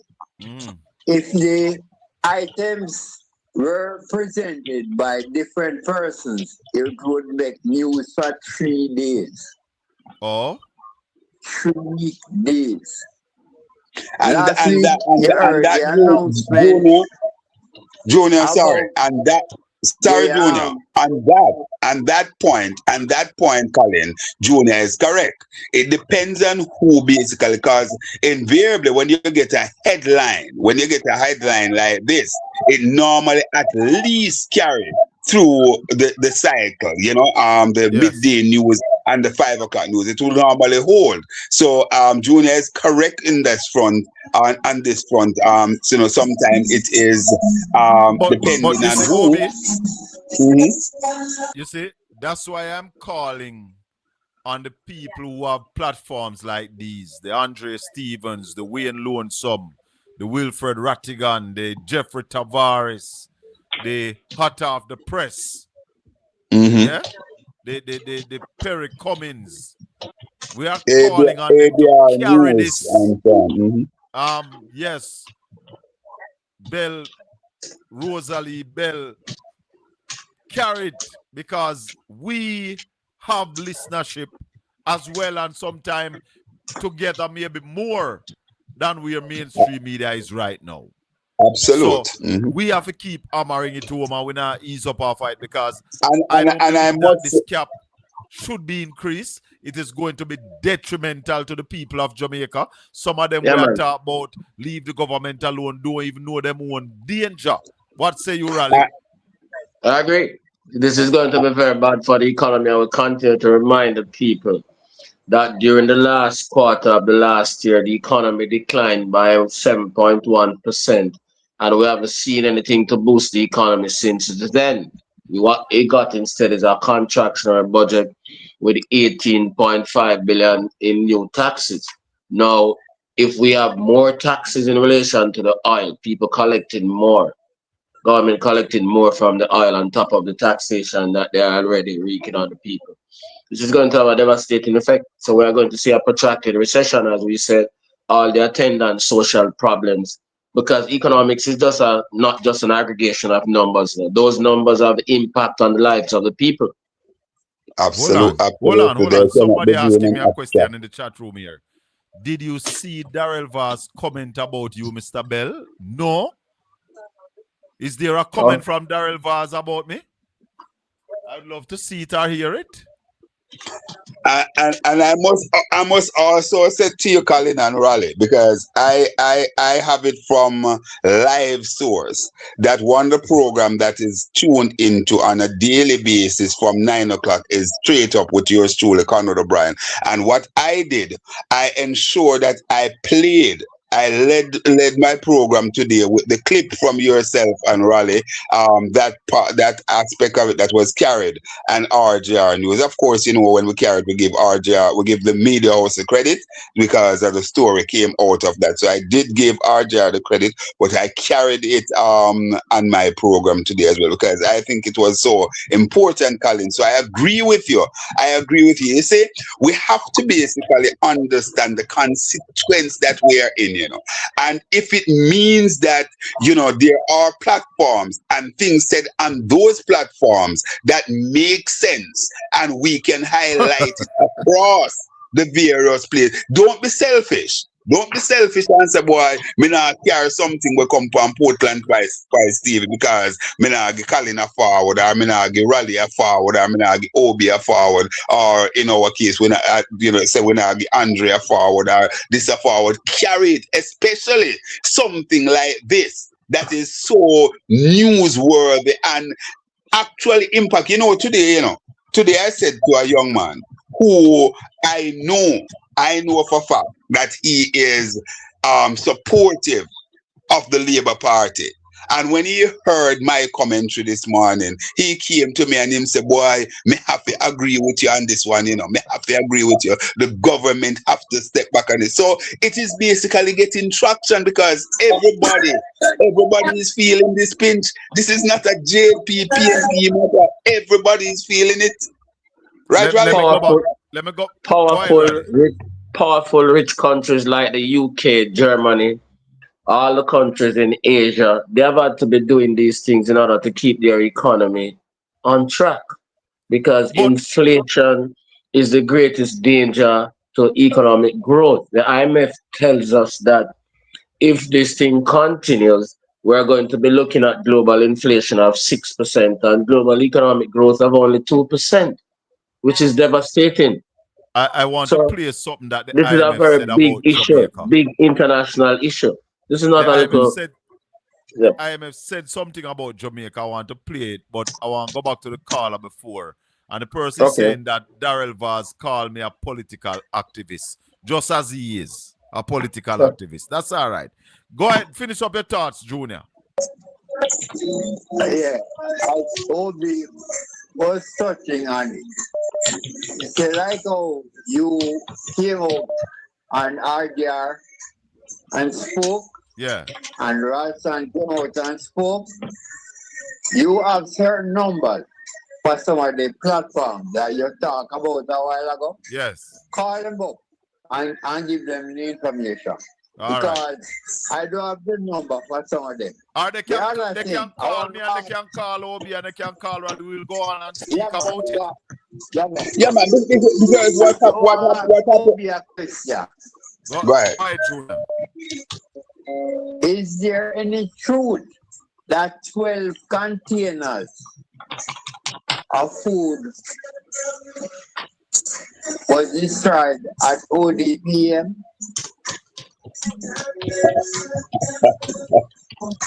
like you, I have heard the story. I have not mentioned it because I have not been able to verify the source or to confirm it. So I kind of leave it there because I love to speak from a place of information, credible information. So as they say, I heard the story as you are mentioning, but I'm not sure. Raleigh, you hear anything about it? No, can't confirm that. All right, Junior, thanks much. Blessings. Yeah, man, cool. All right. Yeah, man, cool. I want to play what the IMF said about Jamaica because the IMF mentioned something about Jamaica. Hold on, caller. Let me play this clip here. Hold on. Washington, United States CMC, Nigel Chalk, the director of the Western Hemisphere Department at the International Monetary Fund, IMF, says Washington is deeply concerned that tourism-dependent Caribbean economies will be hardest hit by rising oil prices due to the ongoing Middle East conflict. Their debt is high, their fiscal space is small, and they are quite large net energy importers, despite investments that have been made in these countries in shifting towards renewables. We also do not know what the potential impact of this war and the shifts in energy prices may have on flights and on tourism. And so that is another thing that we are keeping an eye on, said Chalk. Last Friday, the IMF said that Caribbean Community CARICOM countries will register mixed economic growth over the next 2 years, ranging from 3.1% among the tourism-dependent countries of the region to 19.1% among the region's commodity exporters. The IMF said that the region overall will register average growth of 5.7% and 8.6% for the years 2026 and 2027. And Caribbean tourism-dependent countries will register growth of 0.9% and 2.5% over the next 2 years. The non-dependent tourism countries will have growth of 7.9% and 11.3% over the 2026 and 2027 period, according to the IMF projections. Among the tourism-dependent countries of the Caribbean, Jamaica is expected to register negative 1.2% growth this year, increasing to 3.1% in 2027, the same as Grenada, which is expected to register the same percentage this year. Antigua and Barbuda will record growth of 2.6% and 2.4% over the next 2 years. All right, so I'm going to stop it right there. Yes, it's AI reading, but it's a statement made by the IMF Acting Director of the Western Hemisphere Department, Nigel Chuck. So it's also an Observer article. It's an article in the Observer. So here the man say, Jamaica are going to decline by 1.something% for the entire 2026. Ralston been telling us that. So it's going to be more. It's going to be more than that. I believe that's on underestimate. Yeah, where do you think it's going to be? It's going to be steeper than that. So also, we want to tell the people right now that Jamaica is at this minute in a recession. Am I right, Raleigh?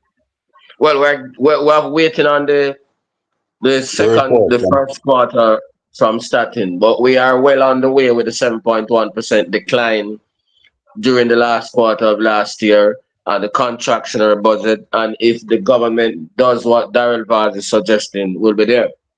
But I'm sure there's no growth. There was no growth for the first quarter of 2026. I am betting my money on that. Yeah, we can bet the money on it, but we just want to follow the data, you know. So yeah, you can say that. But we just want to get the data to confirm it because when the data come from static, right? Yeah, it's data driven. Yeah, man. And Raleigh and Colin, just this morning, picked up on the international news. I think Canada have suspended flight from Canada to the UN in New York. All the countries are in a problem with jet fuel, so all the airlines are increasing airline tickets, increasing the cost to handle your baggage and all of those things in order to make up for the higher cost of jet fuel. Those are international that are happening right in front of our faces. And that's why the IMF is also saying that they don't know what is going to happen to tourism because of the airfare. Yeah, man. Global tourism is going to take a big hit. Yep. We have a call on the line. Caller, good evening. Go ahead. Welcome to the Colin Bell Show.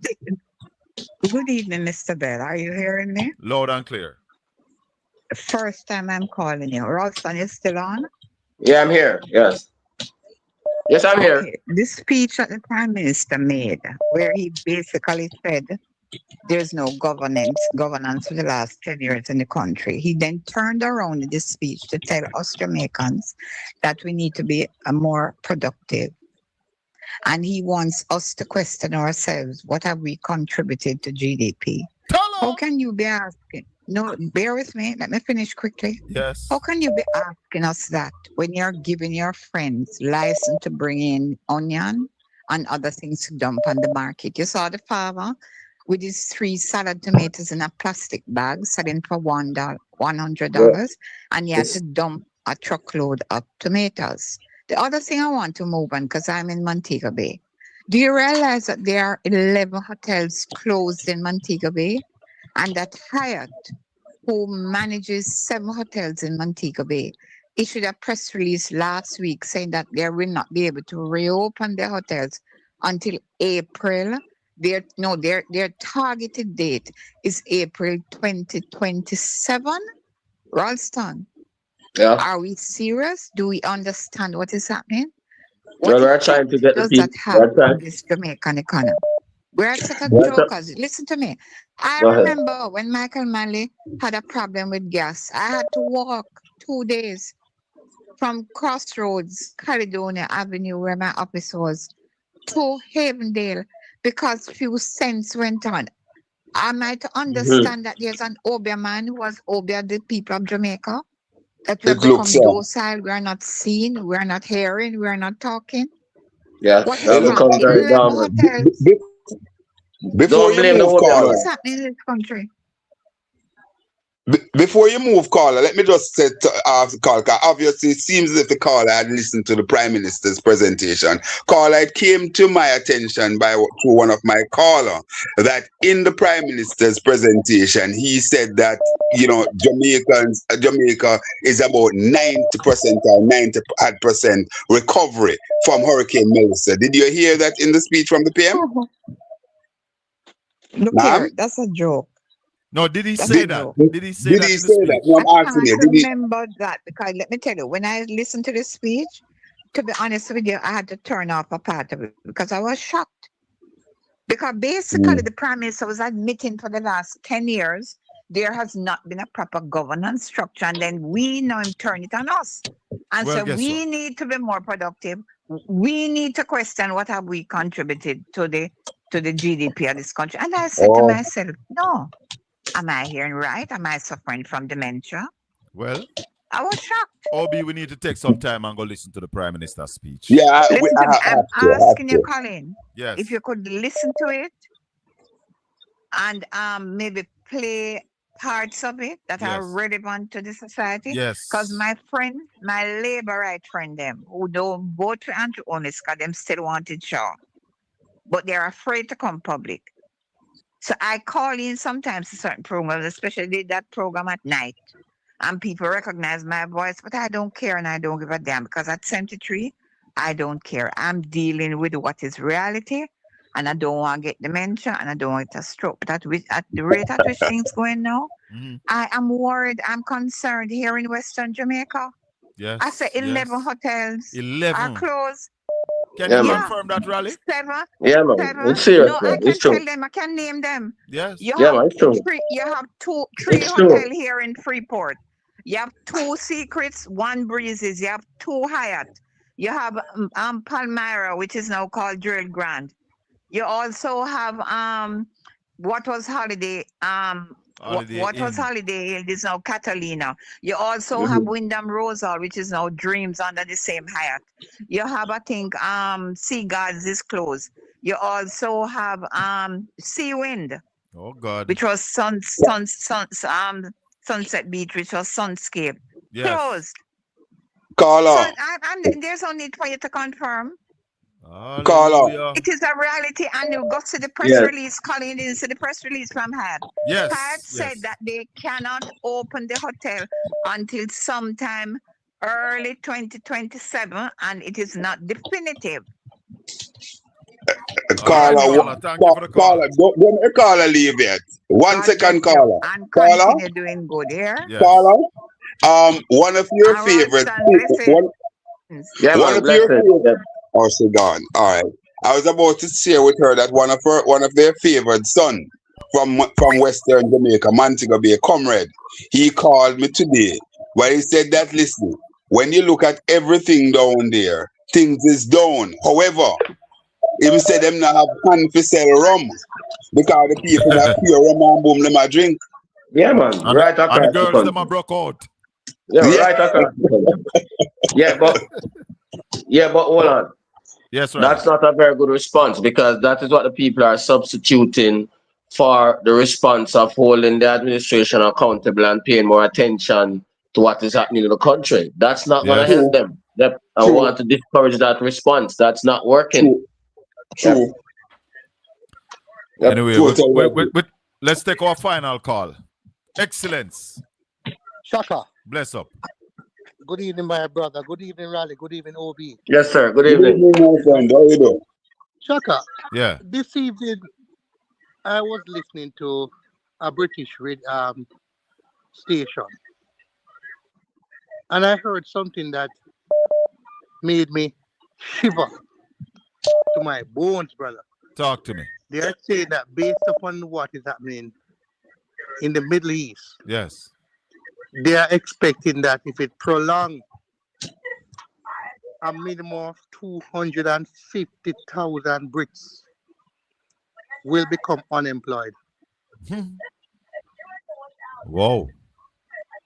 And when I heard our lady speaking, I wonder what the hell she was saying, brother. that we, no matter what happens, we can navigate this. Madu man, that man. Excellence. Just dovetail. Just dovetail what you said just now into our local situation and Raleigh and Colin. The 11 hotels, 11 or 12 that the caller just mentioned that closed in Montego Bay alone. Talk to us, Raleigh, what the employment or unemployment look like from those 12 hotels alone.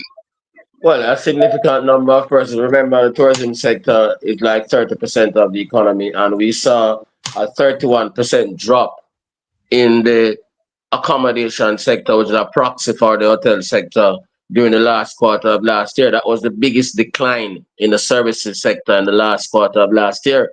And that is why I'm consistently saying to the people, if we were to take that foolish suggestion coming from Daryl Vaz and Damian King to just allow the price of gasoline and oil and energy to continue to climb, we're going to push the economy in a steep recession with all the attendant social problems, police killing, domestic violence, more robberies, more murders. All those antisocial behaviors are going to increase.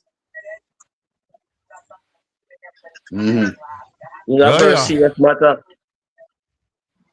More youth man are gonna be more youth man are gonna be hold on the Obi, hold on. Go ahead, Excellence. Shaka, the last thing I want to ask you. Were you able to listen to the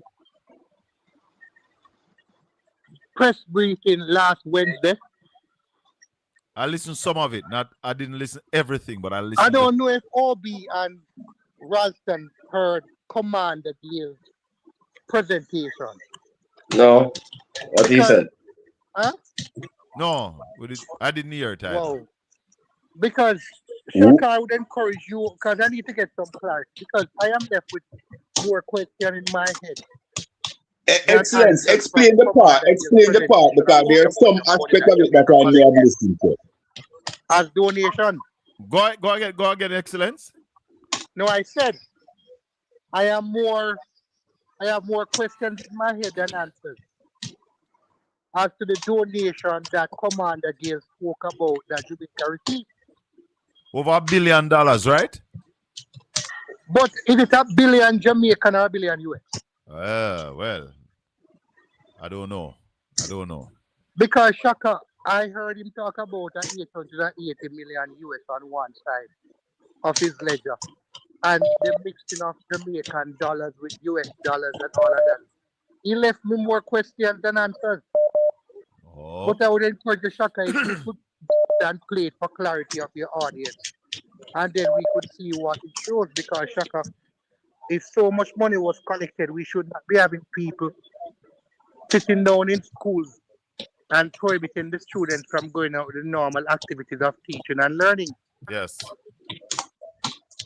You know? All right, my brother. So, I will do my homework and come back tomorrow. Cool. Yeah. All right. Blessings. All right. That's the final call. Obi, go ahead with your wrapping up now. All right. Just to say, Colin, that we remain steadfast. We remain steadfast in the call. We support the call that basically started yesterday, and Portland Spice TV elevated on Radio Jamaica to Real Business for the grouping in Jamaica to come out on this one, i.e. the private sector, the Jamaica Chamber of Commerce, the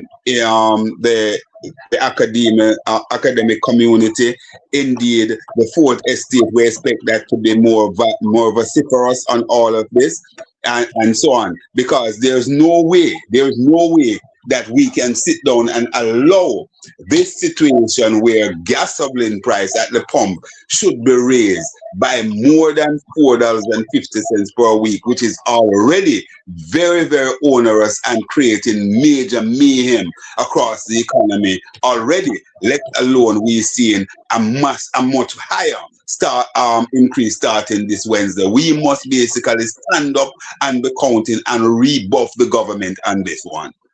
So thank you, Conrad O'Brien. Yeah, man, respect. That was Obi. Raleigh?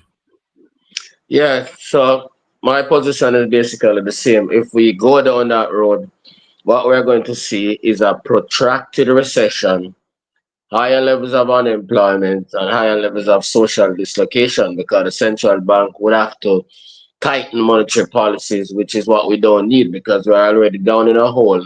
And if you tighten monetary policies while we're in a hole, we'll sink deeper in that socio-economic hole. It's not just about numbers.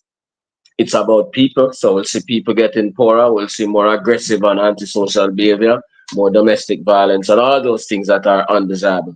So we need to get the administration to change that. What we need to see is a recasted budget that deals with all of those problems right now. Again, we see that the government collects more taxes when the price of gasoline increases. And there's also the availability of some 3.2 billion US dollars, 512 billion Jamaican dollars, which the government said that it mobilized in order to deal with the problems that came from Hurricane Melissa. So we have a double whammy. We have the Melissa problem and we have the global problem. So we need to see a better effort in terms of budget and policies in order to boost the economy rather than to seek the economy deeper. If you push the price of gasoline up, you're going to generate inflation, and the monetary policies of the Bank of Jamaica will push the economy into a deeper hole. We never see this number calling before. Caller, good evening. Even calling. Yes. I call enough time, man. Okay. I'm just wondering if you listened to Ratican program on Saturday. No, I didn't get a chance to listen, but I spoke to Ratty this morning, so I'll get some of the information. Yeah, because I really want. I mean, Joet always wrote him something. I have the letter. Yeah. All right. All right. Respect. Good. Raleigh, we'll talk Yeah, tomorrow. man. All right, blessing. Blessing. Yeah, Blessing. Yeah, man. Cool. Yeah, man. Thanks to Conrad O'Brien. Thanks to Ralston Iman. Thanks to you, the listeners and viewers. And if you have not yet subscribed to the channel, please remember to subscribe, like, and share. Jamaican people, rise up out of your slumber and answer the call.